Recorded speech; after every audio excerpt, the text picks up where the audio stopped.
are at most times negligible. There is, however, a certain instability that about the whole system. In the event of an successful war, it might break down, and the population, which had grown accustomed to amusements, might be driven to boredom into serious trouble. He says here, basically what he says is, if people will just think, okay, if people will just think, we do not have customers anymore. If we will just think, friends, they will not have any more customers. Paul Schrader, he says, we are there to thumb our nose at your values.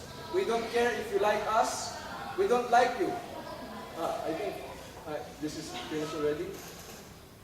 Kevin Smith, I always like to think he's a filmmaker of it as like, I've got them sitting there with a little message at them, with a little more at them, with a little of what my view of the world is, because that's what every good filmmaker does. So, what every filmmaker does is they want to put what they think in our heads. Peter Sellers is an actor. It's rather like being a medium and laying yourself wide open and saying, I want a character to inhabit my body, he says. Or I want a character to take charge of me so that I can produce what I hope to produce. What is he saying? Let's continue. Let's look at others. Oprah Winfrey. You know her? This is how I see acting. I see my body to be a carrier for the spirits of those who have come before me. And again, I try to empty myself and let the Spirit inhabit me. Let's continue. Another one. Robin Williams. But there's also that thing. It is possession. In the old days, you'd be burned for it. But there's something empowering about it. It is Dr. Jekyll and Mr. Hyde, where you can become this other force. Denzel Washington. Basically, what I did was got on my knees and sort of communicated with the spirits. And when I came out, I was in charge. I couldn't have acted that. I couldn't have made a decision to play that part. Keanu Reeves. The director says, Taylor Hackford, in the movie Devil's Advocate, Keanu is a very complex guy with lots of demons in him. And I was trying to tap and utilize that. Okay? Leonardo DiCaprio, director Agnieszka Holland, the movie Total Eclipse says, Leo's like a medium. He opens his body and his mind to receive messages coming from another person's life. Another director said, with Leo, you might see 30 people come out of him in a day. Another one, my favorite, Johnny Depp. He said, I know I have demons.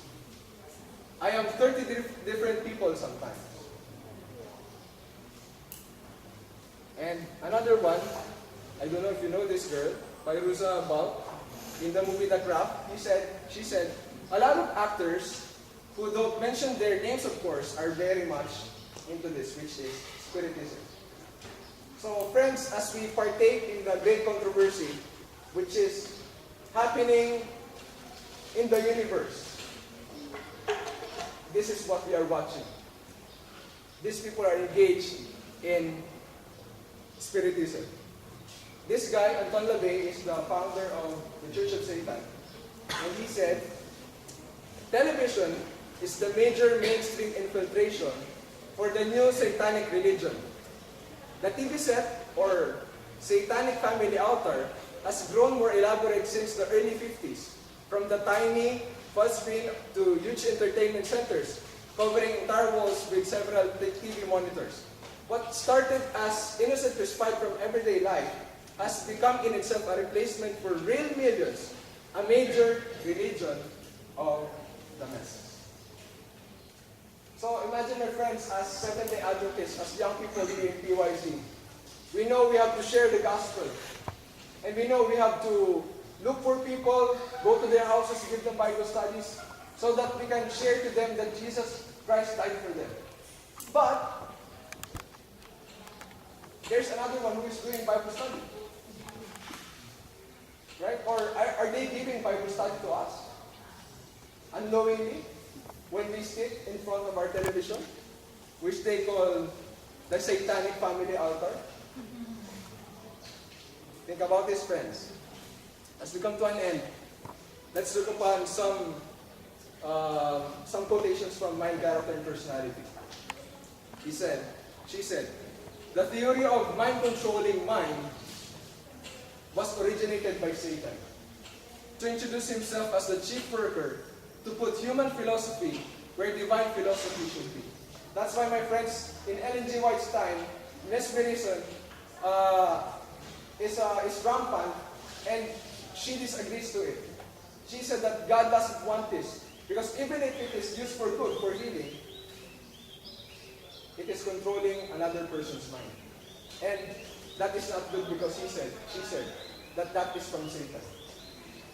Let's continue. Of all the errors that are finding acceptance among professedly Christian people, none is a more dangerous deception, none more certain to separate man from God than is this. Innocent through it may appear, if exercised upon patience, it will tend to their destruction, not to their restoration. So friends, if this is for good, and it is prohibited, or it is not good for us, the spirit of prophecy says, what about now? The mesmerism today. It's not for healing, it's for pleasure. And if we continue here, it opens a door through which Satan will enter to take possession both of the mind that is given up to be controlled by another, and of the mind that controls. Last two. Cut away from yourselves everything that savors from hypnotism, the science by which satanic agencies work. And lastly, the interests most vital to you individually are in your own keeping.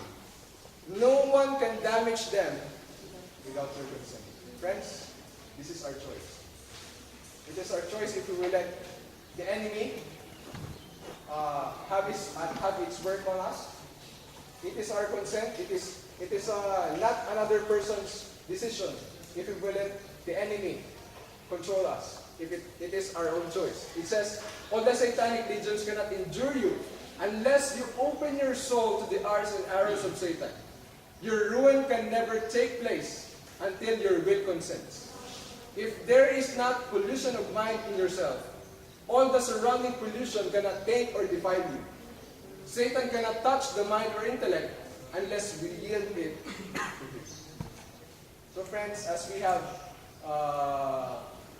discussed this issue of media, of movies specifically, and as we are right now in the battle, the end-time battle, it's very important for us to know this, so that we will have an option if we will let the enemy to take part in our lives, or we will just give space only for Jesus Christ in our lives.